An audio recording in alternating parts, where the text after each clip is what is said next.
اعوذ باللہ من الشیطان الرجیم بسم اللہ الرحمن الرحیم۔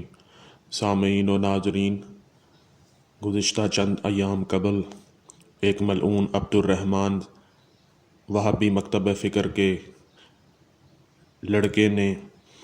امام موسیٰ کاظم، امام نقی، امام تقی، امام حسن عسکری اور ان کی زوجہ کے بارے میں بدترین گستاخی کا ارتکاب کیا، جس سے ملت تشیع کے جذبات مجروح ہوئے، اور اس سے قبل بھی حضرت امام مہدی آخر الزمان علیہ السلام کی توہین کی گئی، جس کا مقصد ملت تشیع کی دل آزاری اور شیعہ اور غیر شیعہ حضرات کو ایک دوسرے کے خلاف کھڑا کر ملک میں عدم استحکام کرنا ہے۔ اور اس مذموم سازش کے پیچھے امریکہ، اسرائیل، انڈیا اور دیگر ممالک کا ہاتھ ہے، جو پاکستان میں عدم استحکام کے ذریعے خانہ جنگی کروانا چاہتے ہیں۔ میں تمام عسکری اداروں اور خفیہ اداروں، خصوصاً inter services intelligence, military intelligence bureau اور تمام قانون نافذ کرنے والے اداروں سے یہ گزارش کرتا ہوں کہ ایسے افراد کے خلاف سخت سے سخت قانونی کارروائی کی جائے، اور میں حساس اداروں اور قانون نافذ کرنے والے اداروں کو یہ بتلانا چاہتا ہوں کہ امام موسیٰ کاظم علیہ السلام صرف شیعہ حضرات کے ہی امام نہیں بلکہ غیر شیعہ حضرات کے بھی امام ہیں۔ ان کو امام المسلمین بھی مانا جاتا ہے۔ اب میں آپ کے سامنے غیر شیعہ حضرات کی کتب سے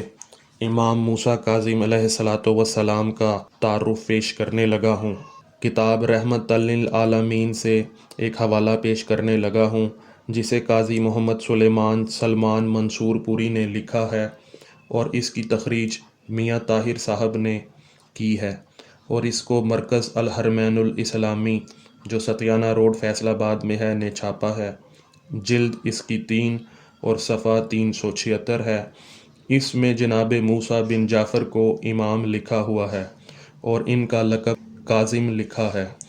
اور ان کی کنیت ابو الحسن اور ابو ابراہیم لکھی ہے، اور والدہ کا نام حمیدہ لکھا ہے،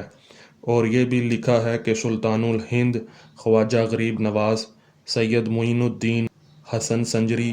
اجمیری متوفی 6 رجب 623 ہجری امام موسیٰ کاظم کی اولاد ہیں۔ سامعین و ناظرین، اب میں آپ کے سامنے علم الرجال کی ایک مشہور و معروف کتاب میزان الاعتدال، جس کو شمس الدین محمد بن احمد بن عثمان ذہبی، جو غیر شیعہ حضرات کے ہاں امام کا درجہ رکھتے ہیں، نے لکھا ہے، اور اس کا ترجمہ ابو سعید صاحب نے کیا ہے۔ یہ مکتبہ رحمانیہ لاہور سے چھپی ہے۔ جلد اس کی 6 اور صفحہ 506 ہے۔ اس میں لکھا ہے کہ موسیٰ بن جعفر بن محمد بن علی علوی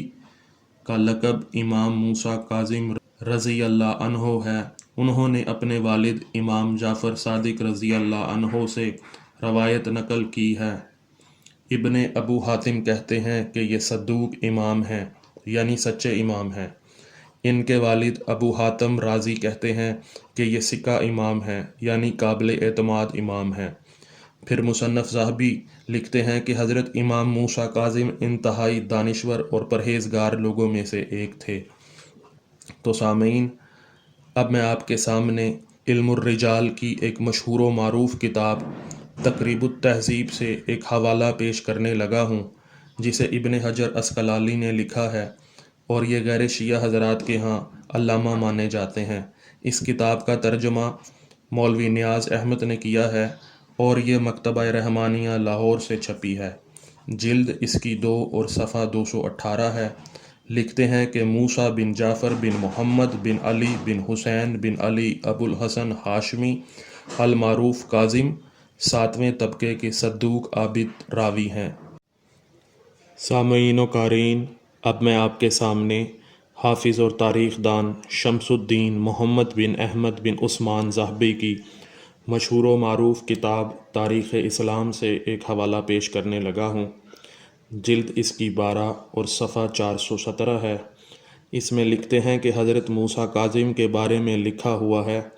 ہول امام ابو الحسن ابن جعفر بن محمد بن علی بن الحسین بن علی بن ابی طالب العلوی الحسینی، یعنی مصنف نے حضرت موسیٰ کاظم کو امام مانا اور لکھا ہے، اور ابو حاتم نے ان کو ثقہ امام یعنی قابل اعتماد امام لکھا ہے، اور لکھا ہے کہ آپ صالح یعنی نیک، عالم اور عابد یعنی عبادت گزار تھے۔ اور اسی کتاب کے صفحہ 418 میں لکھا ہے کہ موسیٰ بن جعفر اپنی عبادت اور دین میں جد و جہد کی وجہ سے عبد صالح یعنی نیک بندے پکارے جاتے تھے،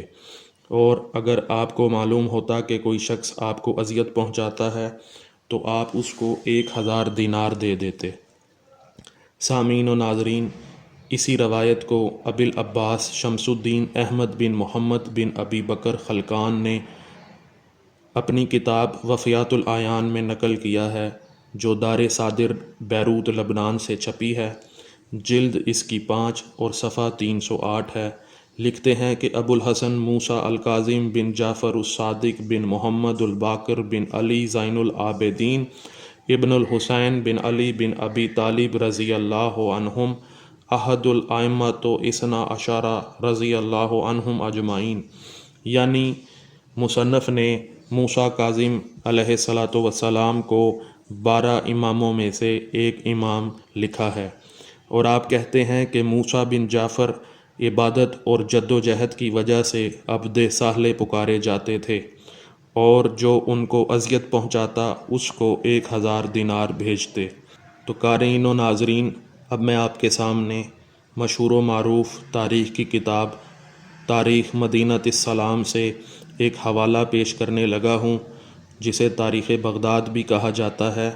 اس کو حافظ ابی بکر احمد بن علی بن ثابت الخطیب بغدادی نے لکھا ہے،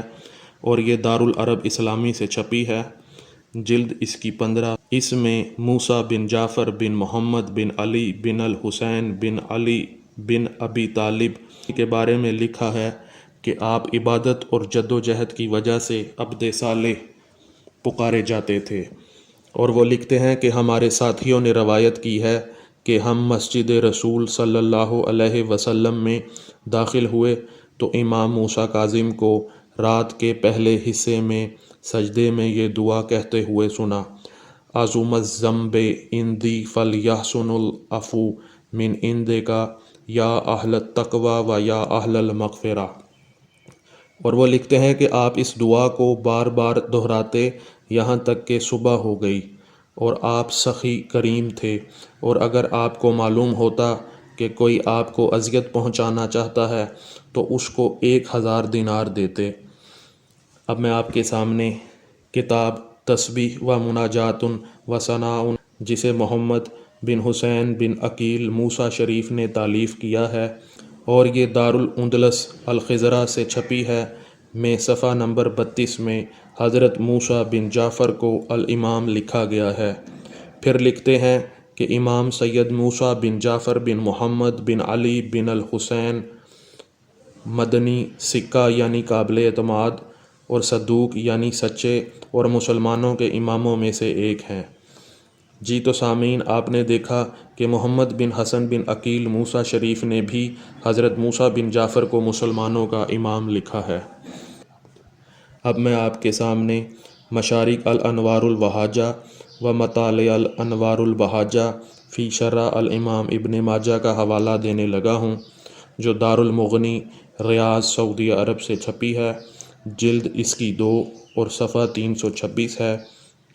اس میں بھی موسیٰ بن جعفر بن محمد بن علی بن الحسین بن علی بن ابی طالب الہاشمی العلوی ابو الحسن المدنی المعروف کاظم کو صدوق، عابد یعنی سچا عبادت گزار لکھا ہے۔ پھر لکھا ہے کہ ابو حاتم نے کہا ہے کہ آپ مسلمانوں کے اماموں میں سے سچے اور قابل اعتماد امام تھے۔ پھر لکھتے ہیں کہ یحییٰ بن الحسین بن جعفر نسابہ کہتے ہیں کہ موسیٰ بن جعفر کو ان کی دینی کوشش اور عبادت کی وجہ سے عبد صالح پکارا جاتا تھا۔ قارئین، اب اگلے پارٹ میں ہم امام موسیٰ کاظم علیہ السلام کے بارے میں دیگر غیر شیعہ کتب سے روایات پیش کریں گے۔ آپ کو اگر ویڈیو پسند آئے تو ویڈیو کو لائک کریں، اور اگر ابھی تک آپ نے چینل کو سبسکرائب نہیں کیا تو چینل کو سبسکرائب کریں تاکہ آپ کو ہماری مزید معلوماتی اور تحقیقی ویڈیوز ملتی رہے۔ السلام علیکم۔